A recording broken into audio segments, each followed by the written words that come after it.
Hello everyone, আজকে আমরা দেখব ট্যামন্স বি সাইডের 5 নম্বর পর্বের এক্সপ্লেনেশন। তাহলে আর দেরি কেন, চলো শুরু করা যাক আজকের এক্সপ্লেনেশন। আর হ্যাঁ, ভিডিওটা লাইক আর চ্যানেলটা সাবস্ক্রাইব করতে একদম ভুলো না কিন্তু। এপিসোডের শুরুতেই আমরা আমাদের গল্পের নায়িকা কিনোশিতাকে দেখতে পাই, যে তার ঘরে বসে ট্যামনের ছবি আঁকছে। তবে একটা দুটো নয়, সে রীতিমতো ট্যামনের ছবির একটা বিশাল সংগ্রহ তৈরি করছে।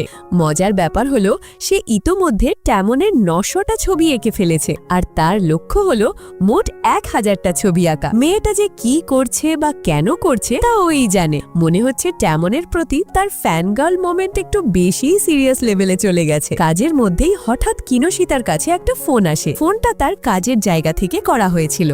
তাকে জানানো হয় যে পরের দিন তাকে এমন একজনের বাড়িতে কাজে যেতে হবে যিনি ব্যক্তিগতভাবে কিনোশিতার নাম ধরে তাকেই ডেকেছেন। এই কথাটা শুনে কিনোশিতা বেশ অবাক হয়ে যায়। তার মনে প্রশ্ন জাগে, এমন কে হতে পারে যে আমাকে পার্সোনালি চেনে আর কাজের জন্য ডেকেছে? আমি কি এতটাই ফেমাস হয়ে গেলাম? সে কিছুক্ষণ ব্যাপারটা নিয়ে ভাবে, কিন্তু কোনো উত্তর খুঁজে পায় না। পরের দিন আমরা দেখি কিনোশিতা সেই ঠিকানায় পৌঁছে গেছে। বাড়িটা দেখে তার চোখ ধাঁধিয়ে যায়। বিশাল বড় একটা গেটের সামনে দাঁড়িয়ে সে কলিং বেল বাজায়, আর দরজা খোলার পর ভেতর থেকে যে বেরিয়ে আসে তাকে দেখে কিনোশিতা একেবারে চমকে ওঠে। সে আর কেউ নয়, ট্যামনের রাইভেল ওরি। ওরিকে দেখে কিনোশিতা অবাক হয়ে জিজ্ঞেস করে, তুমি এখানে কি করছো? তার মানে এটা তোমার বাড়ি? ওরি খুব স্বাভাবিকভাবে উত্তর দেয়, হ্যাঁ, এটা আমারই বাড়ি। এটা এত অবাক হওয়ার কি আছে? কিনোশিতা নিজেকে সামলে নিয়ে একটু রাগের সাথেই বলে, তা না হয় বুঝলাম, কিন্তু তুমি আমাকে এখানে কেন ডেকেছো? তুমি তো জানো আমাদের কম্পিটিশনের উইনার এখনো ঠিক হয়নি। আমি কিন্তু এখনো হারিনি। কিনোশিতার মুখে এই কথা শুনে ওরি একটু রেগে গিয়ে কিনোশিতার হাত ধরে তাকে বাড়ির ভেতরে টেনে নিয়ে যায় আর বলে, এত অ্যাটিটিউড দেখানোর কি আছে? আগে ভেতরে তো চলো। বাড়ির ভেতরে ঢুকে কিনোশিতা আরো অবাক হয়। বাড়িটা সত্যি অনেক বড় আর সুন্দর করে সাজানো, কিন্তু তার মাথায় ঘুরতে থাকে ওরি তাকে কেন ডেকেছে। ওরি সরাসরি আসল কথায় আসে। সে জিজ্ঞেস করে, ওইসব ছাড়ো, আমি যার জন্য তোমাকে ডেকেছি সেটার উত্তর দাও। তুমি কি ট্যামনের সাথে বাইরে যাচ্ছ? মানে তোমাদের দুজনের মধ্যে কি কিছু চলছে? এখানে ওরির প্রশ্নটা কিন্তু বেশ ইন্টারেস্টিং। সে সরাসরি জানতে চাইছে কিনোশিতা আর ট্যামনের মধ্যে কোনো সম্পর্ক আছে কিনা। বোঝাই যাচ্ছে সে ট্যামনকে নিয়ে বেশ জেলাস এবং কিনোশিতার ব্যাপারেও সে আগ্রহী, কিন্তু ওর জিজ্ঞেস করার ধরনটাই ছিল একটু অ্যাগ্রেসিভ। কিনোশিতার সাথে সাথে বলে, না, তোমার কোথাও ভুল হচ্ছে, আমাদের মধ্যে এমন কিছুই নেই, আর তুমি এসব জিজ্ঞেসই বা করছো কেন? ওরি তখন বলে, এমনি আমার মনে হলো হয়তো তোমরা ডেট করছো। এই কথা শোনার পর কিনোশিতার রাগ সপ্তমে চড়ে যায়। সে চিৎকার করে বলে, তোমার সাহস কি করে হয় ট্যামনের ব্যাপারে এমন কথা বলার? তুমি কি জানো না ট্যামন শুধু আমার একার নয়, এখানে যত ফ্যানগার্ল আছে ট্যামন তাদের সবার।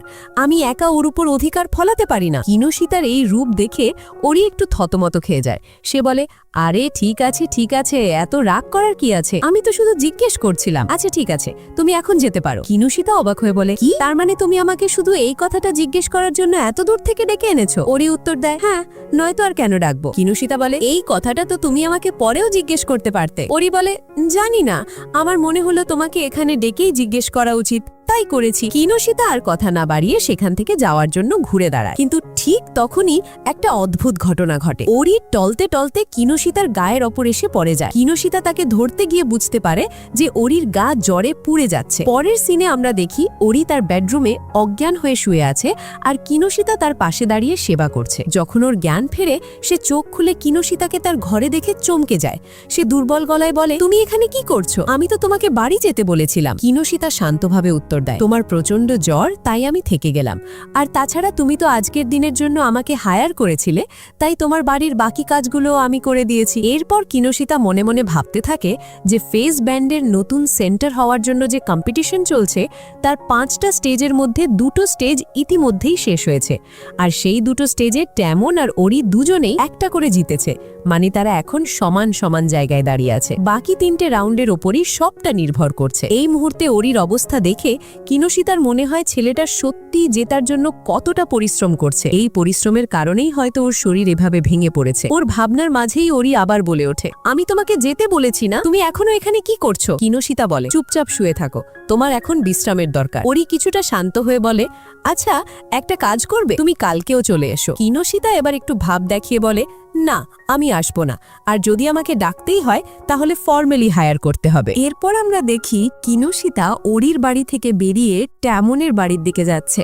পথে সে ট্যামনের কথা ভাবতে থাকে, কিভাবে এত অল্প সময়ে সে তার আইডলের এত কাছাকাছি চলে এসেছে। এর পরের দৃশ্যে আমরা কিনুশিতাকে ট্যামনের বাড়িতে কাজ করতে দেখি। হঠাৎই ট্যামন চিৎকার করে বলে, এটা হতে পারে না। সে কিনুশিতার দিকে তাকিয়ে জিজ্ঞেস করে, কিনুশিতা তুমি কি ওরির বাড়িতে গিয়েছিলে? কিনুশিতা অবাক হয়ে যায়। সে আমতা আমতা করে বলে, হ্যাঁ মানে গিয়েছিলাম, কিন্তু তুমি কিভাবে জানলে? ট্যামন উত্তর দেয়, কারণ ওরি নিজেই আমাকে ছবি পাঠিয়েছে। দেখেছ কি একটা কাণ্ড! এখানে বোঝা যাচ্ছে যে ওরি ইচ্ছে করেই ট্যামনকে জেলাস ফিল করানোর জন্য এই কাজটা করেছে। সে ট্যামনকে দেখাতে চায় যে কিনুশিতা তার সাথে আছে। একেবারে টিপিক্যাল রাইভালের মতো কাজ। কিনুশিতা পুরো ব্যাপারটা খুলে বলে, আসলে ও আমাকে কাজের জন্য হায়ার করেছিল, তাই আমাকে যেতে হয়েছিল। ট্যামন তখন জিজ্ঞেস করে, ওর শরীর কি ঠিক নেই? কিনুশিতা আবার অবাক হয়, এটা তুমি কিভাবে জানলে? ট্যামন বলে, কারণ ও আজ প্র্যাকটিসে আসেনি, আর ওরি কোনো দিনও প্র্যাকটিস মিস করে না, তাই আমার মনে হলো ওর শরীর হয়তো খুব বেশি খারাপ। এখানে ট্যামনের চরিত্রের একটি ভালো দিকও প্রকাশ পায়। ওরি তার রাইভাল হলেও সে ওরির জন্য সত্যিই চিন্তিত। কিনুশিতা জানায়, হ্যাঁ ওর অনেক জ্বর ছিল, তাই আমাকে সব কাজ করে দিতে হয়েছে। ট্যামন চিন্তিত হয়ে জিজ্ঞেস করে, ও এখন ঠিক আছে তো? কিনুশিতা বলে, হ্যাঁ এখন ঠিক আছে। পরের দিন আমরা দেখি কিনুশিতা আবার ওরির বাড়িতে গেছে। সে ওরির কপালে হাত দিয়ে বলে, তোমার জ্বর তো একটুও কমেনি, বরং কালকের থেকে যেন আরো বেড়ে গেছে। ওরি জেদ করে বলে, না আমি একদম ঠিক আছি, তুমি আমাকে জ্ঞান দেওয়া বন্ধ করো। কিনুশিতা ওকে শান্ত করার জন্য বলে, জানো ট্যামন তোমার জন্য চিন্তা করছিল। এই কথা শুনে ওরি আরো রেগে যায়। সে বলে, চুপ করো, আমার সামনে ওর নাম নেবে না। ওরা যখন কথা বলছিল ঠিক তখনই দরজার বেল বেজে ওঠে। কিনুশিতা গিয়ে দরজা খুলতেই দেখে সামনে ট্যামন দাঁড়িয়ে আছে। ট্যামনকে ওরির বাড়িতে দেখে দুজনেই বেশ অবাক হয়। ওরি বিছানা থেকে উঠে ট্যামনের কাছে গিয়ে বলে, তোমাকে এখানে কে আসতে বলেছে? ট্যামন শান্তভাবে উত্তর দেয়, এমনি আমার মনে হলো তোমার শরীর বেশি খারাপ, তাই তোমাকে দেখতে আসা উচিত। এরপর দুজনের মধ্যে আবার ঝগড়া শুরু হয়ে যায়। কিনুশিতা মাঝে এসে ওরিকে থামিয়ে বলে, তোমার মাথা ঠিক আছে তো? ট্যামন তোমার জন্য চিন্তা করে তোমাকে দেখতে এসেছে, আর তুমি ওর সাথে এভাবে কথা বলছো? ওরি তখন ট্যামনের হাতের দিকে ইশারা করে বলে, তোমার হাতে ওটা কি? আর আমরা দেখি ট্যামন ওরির জন্য উপহার হিসেবে চিনি নিয়ে এসেছে। আচ্ছা তোমরাই বলো তো, কেউ কি অসুস্থ কাউকে দেখতে গেলে চিনি নিয়ে আসে? এই সিনটা বেশ মজাদার ছিল। ট্যামন একটু লজ্জা পেয়ে বলে, আমার মনে হলো তোমার হয়তো মিষ্টি খেতে ভালো লাগবে, কিন্তু মিষ্টির মধ্যে তোমার কি পছন্দ সেটা আমি জানতাম না, তাই আমি চিনি নিয়ে চলে এলাম। এই অদ্ভুত উপহারের পর ওরি বলে, ঠিক আছে, যখন তোমরা দুজন এসেই পড়েছ তখন একটা কাজ করো। আর এরপর ওরি যা করে তা এক কথায় অবিশ্বাস্য। সে ট্যামন আর কিনুশিতাকে বাড়ির সুইমিং পুল পরিষ্কার করতে পাঠিয়ে দেয়। আমরা দেখি ট্যামন আর কিনুশিতা পুল পরিষ্কার করছে। কিনুশিতা গামনকে বলে, ওর কথাই তোমার খারাপ লাগছে তাই না? তোমার এসব করার কোনো দরকার নেই। ট্যামন তখন একটা দীর্ঘশ্বাস ফেলে বলে, না এতে ওর কোনো দোষ নেই, হয়তো দোষটা আমারই। এরপর ট্যামন কিনুশিতাকে তাদের অতীতের একটা গল্প বলে। সে বলে, যখন সে প্রথম এই ইন্ডাস্ট্রিতে এসেছিল তখন ওরিই তাকে সবচেয়ে বেশি সাহায্য করেছিল। তারা খুব ভালো বন্ধু ছিল, কিন্তু যখন ফেস ডান্ডের সেন্টার পজিশনের জন্য ট্যামনকে বেছে নেওয়া হয় তখন থেকেই ওরির মনে তার জন্য তিক্ততা জন্মাতে শুরু করে। ফ্ল্যাশব্যাক থেকে বর্তমানে ফিরে এসে ট্যামন বলে, আমি এর জন্য ওরিকে দোষ দিতে পারি না, কারণ আমার জন্যই ওরি কষ্ট পেয়েছে, তাই ওর রাগ হওয়াটা স্বাভাবিক। এরপর ট্যামন একটা গুরুত্বপূর্ণ কথা বলে। সে বলে, আগে আমার মনে হতো আমি যদি আমার পজিশনটা ছেড়ে দিই তাহলে হয়তো ওরি আবার আগের মতো হয়ে যাবে, কিন্তু এখন আমার তেমনটা মনে হয় না। এখন আমি বুঝতে পেরেছি ওকে খুশি করার একটাই রাস্তা আছে, আর সেটা হলো ওর সাথে মন দিয়ে কম্পিট করা। এই কথাটা শুনে কিনুশিতা খুব খুশি হয়। সে বুঝতে পারে ট্যামন অবশেষে তার ডিপ্রেশন থেকে বেরিয়ে এসে লড়াই করার জন্য মনস্থির করেছে।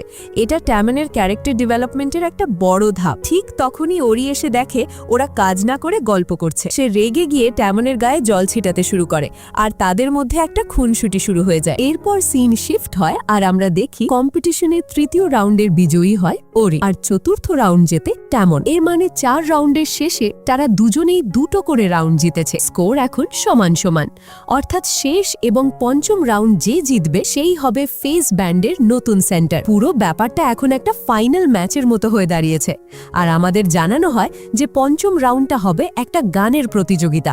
একদিন কিনোশিতা ট্যামনের বাড়ি থেকে কাজ সেরে বেরোচ্ছিল। এমন সময় ট্যামন খেয়াল করে যে কিনোশিতা তার পাখাটা ভুল করে ফেলে গেছে। সে পাখাটা ফেরত দেওয়ার জন্য কিনোশিতার পেছন পেছন আসে, কিন্তু একটু দূরে গিয়ে সে দেখে কিনোশিতা ওরির সাথে কথা বলছে। ওরি কিনোশিতাকে আগের দিনের সাহায্যের জন্য ধন্যবাদ জানাচ্ছিল।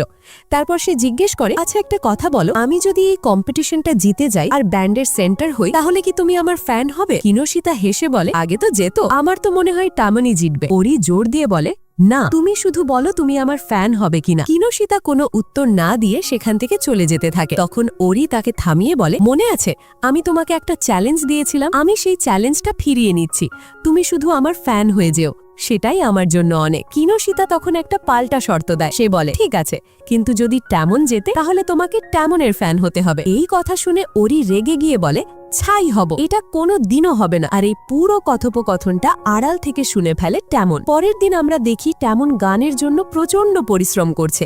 যেহেতু ফাইনাল রাউন্ডটা গানের, তাই সে কোনো খামতি রাখতে চায় না। তার ম্যানেজার এসে তাকে বোঝায় যে ঠিক আছে, তুমি খাটছো, কিন্তু অতিরিক্ত কিছু করো না, এটা তোমার গলার জন্য খারাপ হতে পারে। এর কিছুদিন পর কিনোশিতা ট্যামনের বাড়িতে এসে দেখে ট্যামন সোফায় নিশ্চিন্তে ঘুমোচ্ছে। এই দৃশ্যটা কিনোশিতার মন ছুঁয়ে যায়, কারণ সে যখনই আগে ট্যামনের বাড়িতে আসতো দেখতো ট্যামন কোনো না কোনো কোনায় বসে মন খারাপ করে আছে বা কাঁদছে, কিন্তু আজ প্রথমবার সে ট্যামনকে এত শান্তিতে ঘুমোতে দেখল। সে বুঝতে পারল যে ট্যামন এখন আর আগের মতো নয়, বরং নিজের লক্ষ্যের দিকে এগিয়ে যাচ্ছে। এরপর সিন শিফট হয় কম্পিটিশনের দিনে।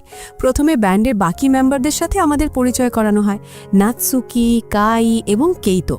তারা কথা বলছিল, এমন সময় ট্যামন সেখানে আসে, কিন্তু তার গলার আওয়াজ শুনে সবাই চমকে যায়। অতিরিক্ত প্র্যাকটিসের কারণে তার গলা পুরোপুরি বসে গেছে এবং ভয়ঙ্কর শোনাচ্ছে। আর ঠিক তখনই সেখানে ওরি আসে এবং দেখা যায় ওর অবস্থাও হুবহু একই। দুজনই জেতার জন্য এত বেশি প্র্যাকটিস করেছে যে ফাইনাল পারফরমেন্সের আগেই নিজেদের গলা নষ্ট করে ফেলেছে। এরপর তাদের ম্যানেজার এসে দুজনকেই প্রচন্ড বকাবকি করে। সে বলে, এটা কি ধরনের পাগলামি, তোমরা জানো না যে অতিরিক্ত প্র্যাকটিস করলে গলা খারাপ হতে পারে? ফাইনাল পারফরমেন্স খুব তাড়াতাড়ি আসছে, আমি চাই না সেদিন তোমরা কোনো গন্ডগোল করো, নিজেদের যত্ন নাও যাতে সেদিন ভালো পারফর্ম করতে পারো। এদিকে কিনোশিতা এই খবর পেয়ে ট্যামনের জন্য খুব চিন্তা করতে থাকে। সেভাবে ট্যামন নিশ্চয়ই আবার নিজেকে দোষ দিচ্ছে আর হতাশ হয়ে পড়েছে। আমরা দেখি ট্যামন একা এক জায়গায় মন খারাপ করে বসে আছে। কিছুক্ষণ পর ওরিও এসে তার পাশে বসে। দুজনের মধ্যে কিছুক্ষণ নীরবতা চলার পর কথা শুরু হয়। ওরি বলে, আচ্ছা একটা কথা বলো তো, তুমি তো সবসময় নিয়ম মেনে প্র্যাকটিস করো, কিন্তু হঠাৎ করে এত হার্ডওয়ার্ক কেন করছো? ট্যামন উত্তর দেয়, সেটা দিয়ে তোমার কি দরকার, আমি যা করছি নিজের জন্য করছি। ওরি একটা দীর্ঘশ্বাস ফেলে বলে, আমি জানি তুমি কেন করছো, তুমি একটা 1 নম্বরের বোকা। এই কথাটার মধ্যে কোনো রাগ ছিল না, ছিল একটা অদ্ভুত বোঝাপড়া। তারা দুজনেই জানতো যে তারা একে অপরকে হারানোর জন্য নিজেদের সীমা ছাড়িয়ে গেছে এবং দুজনেই একই ভুল করেছে। এই মুহূর্তে তাদের প্রতিদ্বন্দ্বিতার ঊর্ধ্বে একটা বন্ধুত্বের আভাস পাওয়া যায়। অবশেষে সেই দিনটা চলে আসে, ফাইনাল সিঙ্গিং কম্পিটিশন। যে জিতবে সেই হবে ফেসের নতুন সেন্টার। স্টেজে তখন লোকে লোকারণ্য, ফ্যানদের চিৎকারে স্টেজ একেবারে গরম। আমরা দেখি ব্যান্ডের সবাই একে একে গান গাওয়া শুরু করছে, সবাই খুব ভালো পারফর্ম করে।